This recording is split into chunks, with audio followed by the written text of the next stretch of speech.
കുറച്ചു വർഷം മുമ്പ് സ്വാമി ശിവാനന്ദ ദുബായിൽ യാത്ര ചെയ്തപ്പോൾ അദ്ദേഹത്തിന്റെ പാസ്പോർട്ട് കണ്ട് വിമാനത്താവളത്തിലെ അധികാരികൾ അത്ഭുതപ്പെട്ടുപോയി. അദ്ദേഹത്തിന്റെ ജനിച്ച വർഷം 1896 ആയിരുന്നു. ഈ വയസ്സിലും ഇത്ര ആരോഗ്യമുള്ള ഒരാളെ കണ്ടപ്പോൾ അവർ അത്ഭുതപ്പെട്ടുപോയി. 129 വർഷം പൂർണ്ണ ആരോഗ്യവാനായി ജീവിച്ച സ്വാമി ശിവാനന്ദ ഇന്നലെ സമാധിയായി. 2022 അദ്ദേഹത്തെ പത്മശ്രീ പുരസ്കാരം നൽകി ഭാരതം ആദരിച്ചിരുന്നു. ഇന്നലെ രാത്രി 8 മണിക്ക് BHU ഹോസ്പിറ്റലിൽ വെച്ചായിരുന്നു അന്ത്യം.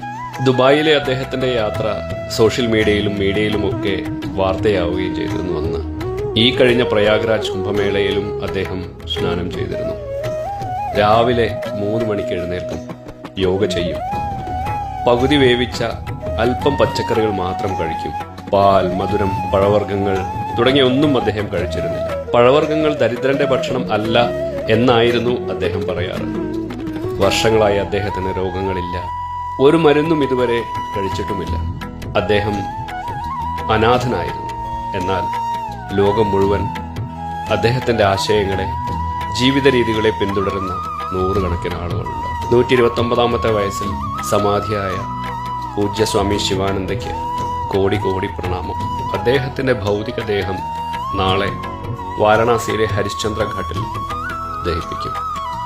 അദ്ദേഹത്തിന് പത്മശ്രീ സമ്മാനിച്ചപ്പോൾ ഞാൻ ചെയ്ത ആ വീഡിയോ ഒന്നുകൂടി ഷെയർ ചെയ്യട്ടെ. 54 പേർക്ക് പത്മശ്രീ അവാർഡ് കൊടുത്തതിൽ നമ്മളൊക്കെ ശ്രദ്ധിച്ചൊരു വ്യക്തിത്വമുണ്ട്. 125 വയസ്സുള്ള ഒരു സാധു വൃദ്ധൻ, സ്വാമി ശിവാനന്ദ. അവാർഡ് സ്വീകരിക്കാൻ സദസ്സിലേക്ക് കയറി വരുന്ന ആ വീഡിയോ നമ്മളെല്ലാവരും കണ്ടിട്ടുണ്ടാവും. അദ്ദേഹത്തിന് ഈ ജനാധിപത്യത്തിനുള്ള ബഹുമാനം എന്തുമാത്രമാണെന്ന് അത് കാണുമ്പോൾ നമുക്ക് മനസ്സിലാവും. 1896 തിരുനെൽവേലിയിൽ ആണ് അദ്ദേഹം ജനിച്ചത്. 6 വയസ്സുള്ളപ്പോൾ തന്നെ അദ്ദേഹത്തിന്റെ കുടുംബാംഗങ്ങൾ മുഴുവൻ മരണപ്പെട്ടു. അനാഥനായ അദ്ദേഹത്തെ ബന്ധുക്കളാരോ ഒരു സന്യാസിയായ സ്വാമി ഓംകാരാനന്ദയെ ഏൽപ്പിക്കുകയാണ്.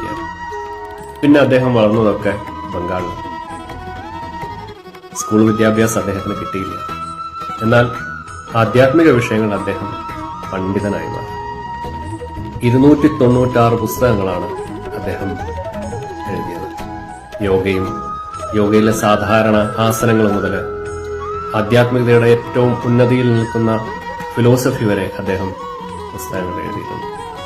സ്കൂളിൽ പോകാൻ അദ്ദേഹത്തിന് ഭാഗ്യം ഉണ്ടായില്ല. എന്നാലും അതിമനോഹരമായി അദ്ദേഹം ഇംഗ്ലീഷ് സംസാരിക്കുമ്പോൾ കേൾക്കുമ്പോൾ ഒരു സംഗീതം കേൾക്കുന്ന സുഖം ഉണ്ടാവും. 34 രാഷ്ട്രങ്ങളിൽ അദ്ദേഹം പ്രഭാഷണങ്ങൾ നടത്തിയിട്ടുണ്ട്. കഴിഞ്ഞ 50 വർഷമായി പുരിയില് കുഷ്ഠരോഗികളെ സേവിച്ചുകൊണ്ട് കഴിയുകയാണ് അദ്ദേഹം. എന്താണ് ജീവിതത്തിന്റെ രഹസ്യമെന്ന് ഒരു TV അവതാരകൻ അദ്ദേഹത്തോട് ചോദിച്ചപ്പോൾ പുഞ്ചിരിച്ചുകൊണ്ട് പറയുന്ന ഒരു മറുപടി ഉണ്ട്. No desire, no disease, no depression. Sivananda Baba not only the oldest man but happiest man living in the world. ആഗ്രഹങ്ങളില്ല, രോഗങ്ങളില്ല, വിഷാദങ്ങളില്ല. ശിവാനന്ദ ബാബ ഏറ്റവും പ്രായം കൂടിയ മനുഷ്യൻ മാത്രമല്ല, ഏറ്റവും സന്തോഷവാനായ മനുഷ്യൻ. Iron 1, 2, 3. If you live a well-disciplined life, well-regulated life, then you will be sick and you will enjoy long life naturally. Everybody can.